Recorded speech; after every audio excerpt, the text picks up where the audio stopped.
Oh, que momento sem igual, cresce na fé e no saber, vem com a família pra EBD. Vem com a família pra EBD. Vem pra EBD. Olá, hoje nós vamos iniciar a primeira lição das 13 e vamos dividi-la em duas partes, uma para hoje e outra para a próxima semana. Nós estamos estudando na revista Missões uma reflexão sobre a obra missionária mundial, e nós vamos começar hoje falando sobre algo muito interessante que nós às vezes deixamos passar de lado, e com isso ficamos como que as coisas vão acontecendo, como que nada tivesse a ver com a nossa presença aqui. A chamada missionária de Israel é o primeiro título que nós vamos estudar. 1 Pedro 2,9 diz: mas vós sois a geração eleita, o sacerdócio real, a nação santa, o povo adquirido, para que anuncieis as virtudes daqueles que vos chamou das trevas para a sua maravilhosa luz. E iniciando, para a gente entender toda essa, o que nós chamamos de obra missionária, e que porque é o desenvolvimento da missão que Deus nos deu, nós vamos ver aqui a narrativa de Gênesis 3, de 1 a 7, a narração, né? O homem dá ouvido a quem não deveria dar. Veja que a serpente, aparentemente uma bela criatura antes de ser sujeita à maldição, foi usada por Satanás na tentação. Vamos dar uma pausazinha aqui. Vejamos que Satanás sempre atrai pelos olhos. Ou seja, coisas bonitas, atraentes, sempre com o intuito de enganar. Enganado, o homem perde o prazer do relacionamento com o Deus e passa a se esconder, passa a viver uma sensação de desconforto. Enquanto sua primeira experiência era de harmonia, alegria, prazer, paz, tudo mudou. Passou a viver um desconforto, passou a viver sem alegria e com medo. Gênesis 3, 9 e 10. E chamou o Senhor ao homem e lhe perguntou: onde estás? No verso 10, ao que respondeu o homem: ouvi a tua voz no jardim, e porque estava nu, tive medo e me escondi. Ora, ele teve medo.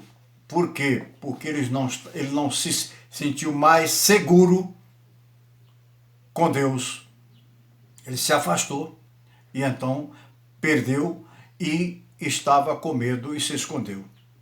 De uma vida de paz, alegria e contentamento a uma vida de medo. Duas sensações distintas.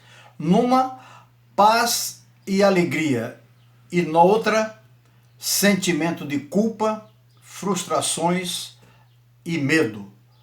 Isso quer dizer insegurança. Mas nós vamos agora para o primeiro ponto. O primeiro ponto tem como título: um viver confuso. Uma outra consequência do pecado, além destas de aspecto íntimo, na esfera do sentimento, foi o estabelecimento da violência entre as relações humanas. O mal se alastra. O mal não está apenas se alastrando hoje. O mal se alastra desde aquela época. Após a queda, Gênesis 3, veio o primeiro assassinato. E aqui, como foi entre irmãos, é o fratricídio. Gênesis 4, 8. Gênesis 4, 8. O homem não vive mal apenas com Deus. vive mal com o seu próximo também. Tudo isso, o fratricídio, bigamia e ódio, que passam a reger as ações dos homens mais do que o amor. Tudo desemboca na declaração de Gênesis 5. Viu o Senhor que era grande a maldade do homem na terra, e que toda a imaginação dos pensamentos do seu coração era má continuamente. Meus irmãos, Deus é Deus e Ele nos entende. Foi Ele quem nos fez. Pensemos bem, cada um de nós nas nossas coisas. A primeira parte de Gênesis, que se intitula A Humanidade em seus Primórdios, conclui-se no capítulo 11, mostrando a tentativa dos homens se organizarem mundialmente. E essa tentativa foi frustrada. Ainda hoje temos a ideia de uma autoridade mundial. Alguma coisa que é para fazer com que a humanidade viva em paz. Sabe quando isso vai acontecer? Nunca na direção de homens. Bem, vamos lá. Foi frustrada. Seu plano para uma ordem mundial não dá certo. E não vai dar certo a da agora. Tudo indica um futuro sombrio para a humanidade, o que se vive até os nossos dias.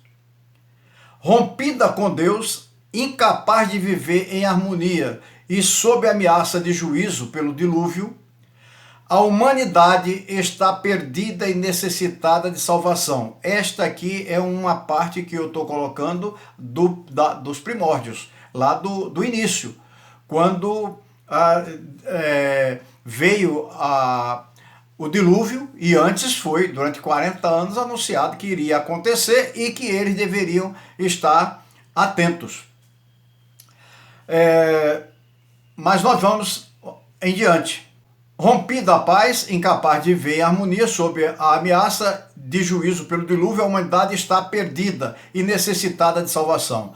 Seu esforço para chegar ao céu, até o céu, é inútil.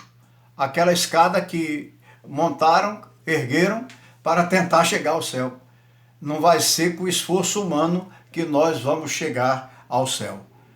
Isso é uma coisa lógica. Não existe esta condição. Ou nós entramos no céu através da ponte, a única ponte que atravessa esse abismo, que é Jesus Cristo, aquele que ficou entre o céu e a terra, até na morte de cruz, pois os pés dele não ficaram no chão, ele ficou erguido na cruz, a cruz encostava no chão, mas Jesus não. Jesus ficou entre o chão e o céu. Vamos à frente. O homem não vive mal apenas com Deus, como já disse, mas com seu próximo, e tudo foi frustrado aí. Desemboca na declaração que acabei de ler agora há pouco de Gênesis 6:5. Viu o Senhor que era grande a maldade do homem e tal. A primeira parte do Gênesis, que se intitula A Humanidade e seus Primórdios, conclui-se no capítulo número 11, mostrando a tentativa. Que essas que nós falamos agora há pouco, e para não perder o meu raciocínio, eu tive que repeti-la.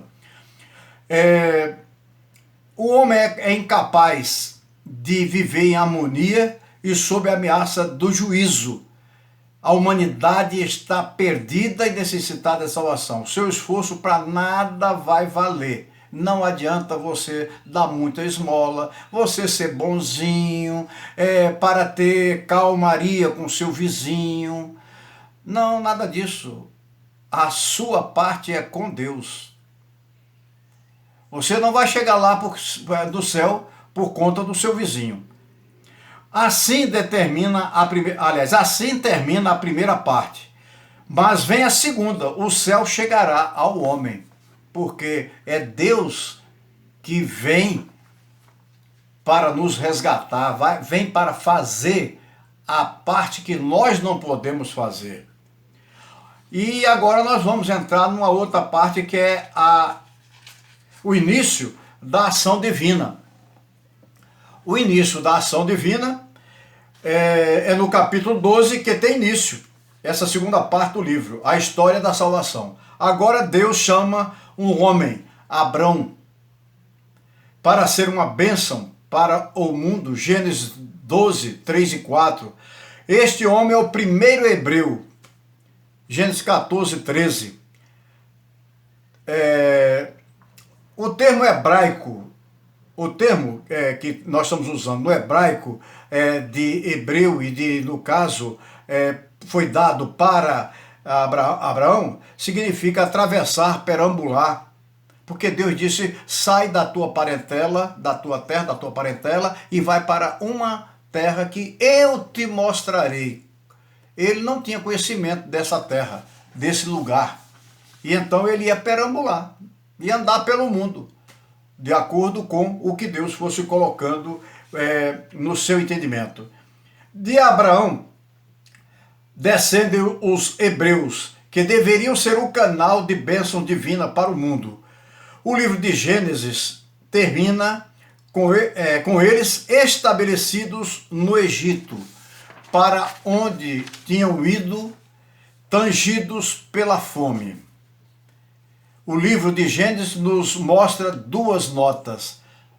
E que contrastes, né? Que contraste. O homem no jardim. Gênesis 2,8 diz, e plantou o Senhor Deus um jardim no Éden, e da banda do Oriente, e pôs nele o homem que havia formado. Este mesmo ano termina num caixão, conforme Gênesis 50, 26. Morreu José na idade de 110 anos. Embalsamaram-no e o puseram num caixão no Egito. São dois limites. O lugar onde Deus pôs o homem e o lugar onde o homem termina. O homem começa vivo com Deus, termina morto num caixão, longe de sua casa, esperando por Deus. Uma espécie de filho pródigo que não conseguiu voltar. Mas José apresenta uma palavra de esperança. Uma palavra de esperança em Gênesis 50, 25. Certamente Deus vos visitará. É a palavra que ele diz. José fez jurar os filhos de Israel, dizendo, certamente Deus vos visitará e fareis transportar os meus ossos daqui. Esta esperança José nunca perdeu, e o povo, ao sair do Egito, levou consigo os ossos de José. O homem aguarda uma visitação divina. Lá no capítulo 3, ele a tem. O homem reconhece que alguma coisa não deveria haver. O choque do pecado, a experiência nova, como ter que trabalhar para se manter, não viver de coisas aparentemente boas, como desfrutar de algo que não plantou, colher na horta do vizinho, viver de benesses, de doações, de programas de alimentos e sustento que os governos apresentam, mas que isso não passa de forçar o homem a viver numa dominação. Dominação. É um cabresto que se tenta colocar no homem que Deus criou livre. E nós, às vezes, aceitamos estas benesses. Veja bem, veja que contraste. Deus plantou um jardim para colocar o homem, e o homem foi para um caixão e foi morto. Não é isso? Vamos lá, o capítulo 50 de Gênesis já vem mostrando algo. Ele, o homem, nós homens, anseiamos por Deus. Já houve manifestação de Deus para consertar os efeitos daninhos da desobediência humana. Desde então, o coração do homem sofrendo deseja a presença de Deus, de um Deus de amor que o restaure, que o console, No íntimo, cada pessoa deseja ser visitada por Deus. Quando a gente entra em angústia por causa de uma doença, e daquelas que vem com uma explicação do médico que esta não tem jeito, e aí então nós ansiamos pela presença de Deus na nossa vida. E queremos que Deus esteja conosco para vivermos isto que sempre gostaríamos de estar vivendo, sempre na presença de Deus. E nós vamos agora para eu já falei sobre o início, né, da lição divina, e vamos agora para a visitação divina. Um povo é escolhido. Este povo, meus irmãos, é o povo de Deus. Aquele povo que Deus separou a partir de Abraão. Deus separou um povo para fazer conhecido entre as nações e para que estas nações entendessem o plano de trazer toda a humanidade de volta para Deus. Não foi assim que foi aceito. E também porque o povo escolhido não deu importância para a sua missão. O livro de Êxodo é continuação de Gênesis. O que se nota logo no início, a última palavra de Gênesis é Egito, leia na sua Bíblia. E é lá que o livro de Êxodo mostra os hebreus. Logo no começo. O Deus que achou o primeiro casal após seu pecado, em Gênesis 3:9, acha o povo. O Senhor, o Deus dos hebreus, encontrou-nos. Êxodo 3:18. O povo é visitado de acordo com a esperança de José. Com esta visitação, Israel é tornado a nação da aliança. É o povo que descende de Abraão e que Deus usará como missionário ao mundo. Meus irmãos, Israel negou fogo, na linguagem nossa do nordestino, roeu as cordas, deixou de cumprir a sua missão. Este povo é visitado de acordo com a esperança de José. Aí faz o seguinte, aí Deus começa a fazer pactos. Há um pacto, inclusive os capítulos 19 a 23 são chamados o livro do pacto. Deus e Israel pactuam. Ele escolheu a nação e esta deverá viver seus mandamentos e exibi-los na sua vida ao mundo. A base da eleição de Israel está em 4:22, que é Êxodo.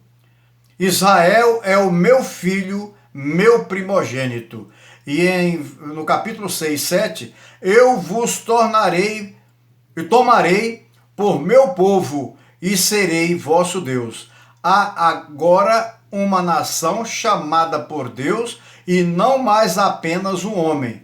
Os filhos de Abraão, os hebreus, deverão cumprir o propósito para o qual Deus os comissionara. E qual foi o propósito? Tornar Deus glorificado pelas suas obras, pelas suas maravilhas feitas para com aquele povo escolhido, e também para que aquele povo fora do povo escolhido entendesse que tudo só tinha solução em Deus. Não há outro lugar para se ter solução. Para se cumprir o propósito divino, Israel há que sair do Egito. Deus virá tirá-lo de lá. Aí Deus usou muita coisa. Quem é que não lembra da história de Moisés? Um homem trabalhado por Deus, fora dali do Egito, da casa do faraó, sendo um dos príncipes, foi morar bem distante, perdeu até o jeito de falar, de falar na linguagem própria lá do Egito. Mas uma coisa é certa, Deus visita aquele povo para tirar de lá e levar para a terra que mana leite e mel. Por desobediência desse povo, depois de passarem por aquelas pragas que pegavam nos egípcios e não pegavam neles, por tudo, inclusive a água, por conta de afastamento, eu não tenho nem palavra hoje para dizer, porque é uma coisa muito dura, porque é nossa também. A gente sabe que Deus está conosco e a gente duvida a todo momento. Aquele povo, por conta dessas dúvidas, não cumpriu aquilo que Deus tinha determinado para eles fazerem. Porque, vamos dizer assim, cada uma daquelas pragas atingia uma divindade egípcia. Na realidade, ele estava mostrando algo aos pagãos. Era como se estivesse dizendo: vocês pensam que esses deuses podem fazer alguma coisa por vocês? Não podem. Só há um Deus, eu. Séculos mais tarde ele diria isso claramente e de forma admirável.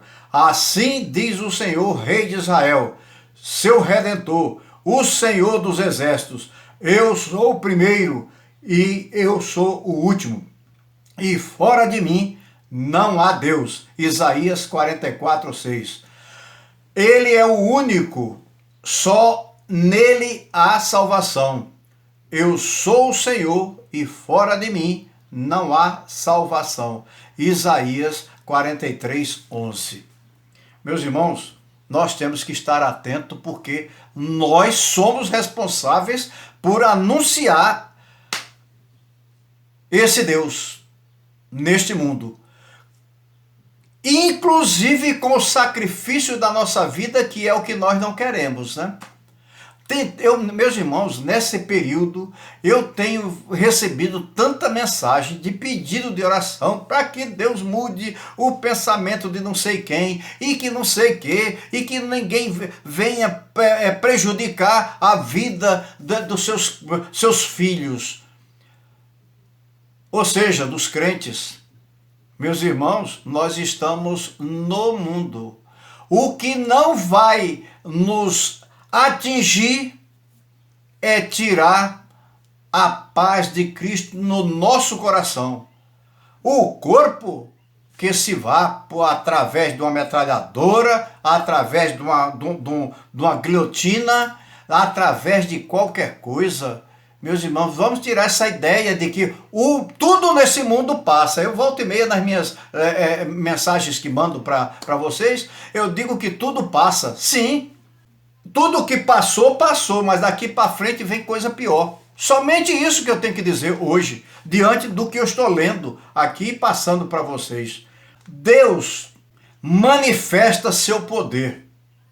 A ação redentora de Deus por Israel, além de libertar o povo, tinha como finalidade mostrar seu poder, glorificar o seu nome junto aos pagãos. Deus deseja glorificar o seu nome diante daqueles que não o conhecem, e só fará isso, meus irmãos, através de nós, ou daqueles que a gente possa ter a certeza que foram comissionados por Deus para fazer. Ele fez isso com os magos, quando disseram a Faraó: isto é o dedo de Deus. E veja bem, mais à frente, Deus falando, né? Para isto te hei mantido com vida, para te mostrar o meu poder e para que o meu nome seja anunciado em toda a terra. Isso ele está dizendo para Israel. Muito da nossa atenção se volta para os estragos de Israel. Por quê? Porque Israel quis ficar com a missão para eles. Essa missão era muito boa, viver diante de Deus, na paz de Deus. Essa missão não é para ficar conosco, é para ser levada a toda a criatura. Vamos lá. muita da nossa atenção se volta para os estragos de Israel fez entre as nações de Canaã e ao entrar na terra prometida. É preciso lembrar que pelas suas práticas hediondas, tais nações estavam condenadas por Deus, e ele usou Israel como instrumento de juízo.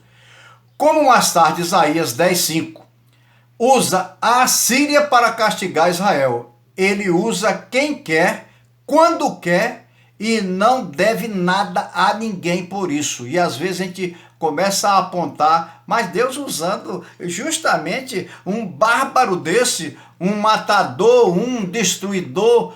Deus usa quem Ele quer, no tempo que Ele quer, para fazer a obra dele. Ele é Deus, Ele é soberano. Temos que ter isso na nossa mente.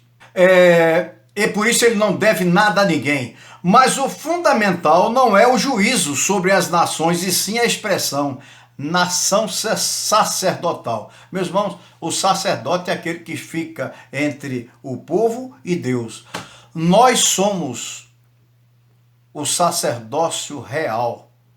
Foi lido aqui, logo de início, em 1 Pedro 2,9. Vós sois a geração eleita, o sacerdócio real, a nação santa, povo adquirido, ou de alguma tradução, povo de propriedade exclusiva de Deus, para que anuncieis as virtudes daquele que vos chamou das trevas para a sua maravilhosa luz. Nós não estamos aqui por acaso e nem para apenas viver coisas boas. Nós estamos aqui com uma finalidade: mostrar, anunciar as maravilhas que Deus tem feito na vida nossa e na vida de toda a humanidade, porque Deus é tão bom que deixa ainda viver, que era para ele exterminar. O sacerdote fazia a mediação de Deus e o homem, como eu já disse. Israel deveria ser uma nação de sacerdotes. Seu povo deveria trazer Deus ao mundo e levar o mundo a Deus como sacerdote que deveria ser. Isso, infelizmente, aconteceu poucas vezes. Com Raabe, com Ruth, por exemplo, ambas foram agregadas ao povo de Deus e, inclusive, entraram na ascendência do Salvador. Deus nunca desprezou os gentios. Raabe, a prostituta que ajudou os espias de Israel, Jesus é descendente dela. E eu e você, por que a gente achar que esse povo ruim que não aceitou ainda Jesus Cristo é tão ruim assim?